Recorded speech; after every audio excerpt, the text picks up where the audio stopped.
Братья и сестры, мы сегодня открываем, правда, однодневную, но выставку, посвященную десятилетию, юбилейной дате иконописной мастерской Покров. Вы, конечно, знаете наших иконописцев, потому что это местные, всеми уважаемые люди, которые долгий период времени возрастали прекрасных донских художников и иконописцев. Нам исполнилось, как я сказал, 10 лет. Восковым праздником. И в честь этого воскового праздника мне по поручению воскового атамана выполнить его просьбу, приятную просьбу.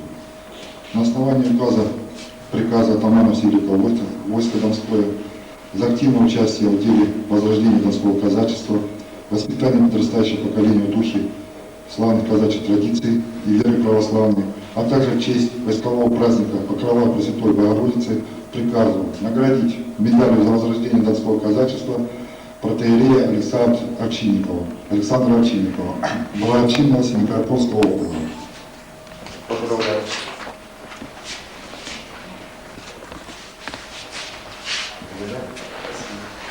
Я считаю, что отец Александр, он не только руководитель этой мастерской, но и является благочинным, как вы уже слышали, что и он проводит огромную работу среди нашей молодежи, агитирует самые акции, как рождественская колокола, которая проходит здесь у вас в Константиновской, говорит о многом его трудолюбии, его именно привлечение нашей молодежи к изучению основ культуры нашей православной, к истории православной.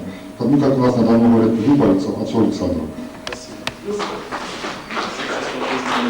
Достижения лидеров прогресса, мировая слава национального достояния, великая Россия персоны эпохи. За значительный вклад в духовное, нравственное, патриотическое воспитание, просветительство, созидание, укрепление дружбы между народами, личные, деловые, моральные, этические качества. Награждается Потапьев Анатолий Сергеевич медалью ордена Покрова Пресвятой Богородицы. Этот орден был учрежден великим человеком, он 22-кратный чемпион мира, это Алексеев Василий Иванович. Он подписал лично вам эти ордена. Анатолий Сергеевич, прошу вас. Сейчас покажем. Подержи.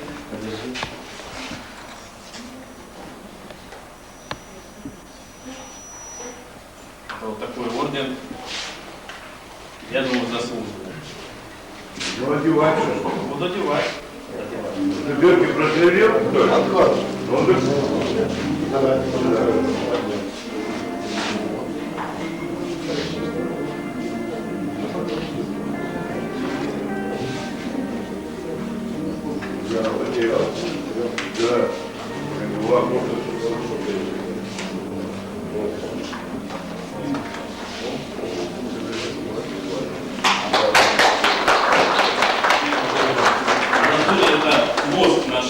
Мастерской, он всегда делает чудесные эскизные проекты, когда заказчик нам заказывает роспись храма, как вы здесь видите в углу.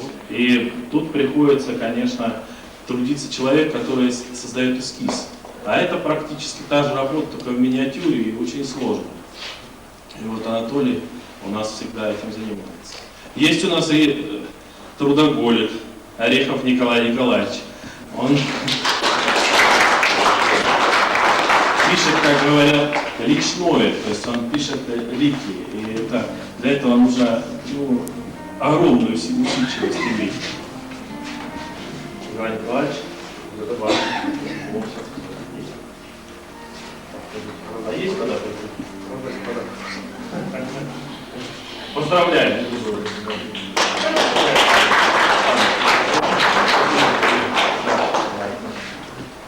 Еще один друженик у нас, Каразаев Сергей Владимирович. Этот человек делает всю подготовительную работу. То есть это кажется так легко, подготовить доску, там, наложить левказ, там, подготовить доску к написанию, полировать ее там, то есть, и пишет и облачение, уже тоже вырос серьезного иконописца. Каразаев Сергей Владимирович.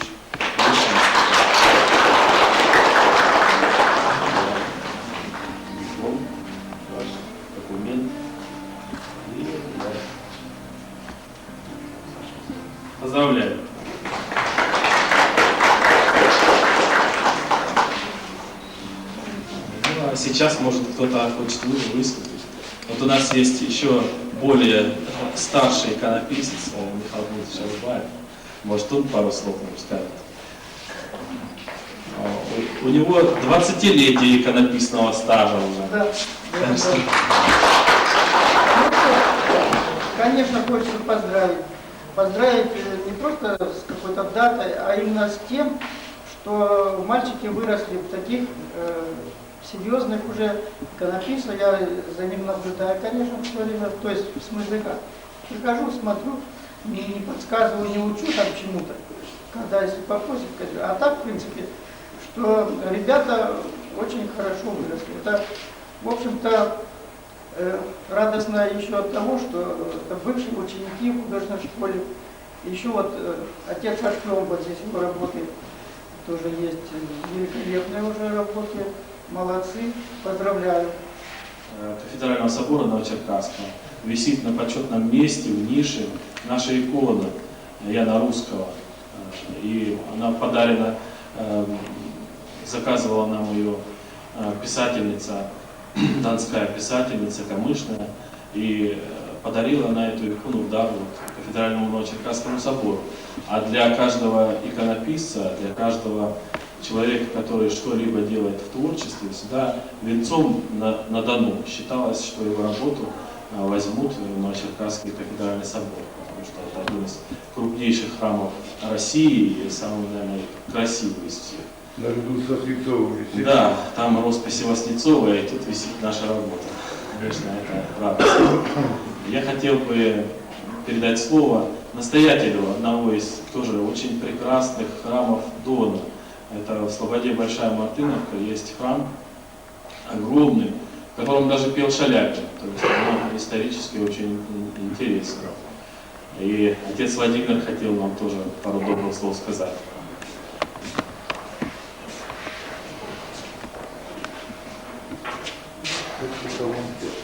Уважаемые братья и сестры, я скорее являюсь как бы клиентом, да, заказчиком этой мастерской. И, скажем так, нам они уже расписали даже, скажем так, большую работку. И Мартыновки там, правда, немного. Неприятно работать с такими людьми, когда во время работы они какие-то одержимые, не знают ни утра, ни вечера.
она очень выросла. Я вот написал в книге отзыв, написал, что церковь приобрела, конечно, прекрасных иконописцев, откровенно говоря. Ну, вы знаете как, что бы хотелось, наверное, сказать, что у каждой мастерской есть свой стиль все равно. У каждой школы есть своя школа. Я хотел, чтобы когда-то, это будущее, чтобы когда-то можно было сказать, как мы сейчас говорим, Новгородская школа письма, как мы говорим сейчас, Рублевская школа иконописания, то я бы хотел, чтобы когда-то сказали, что это Константиновская школа, это вот такая особенность есть в Константиновской школе иконописи.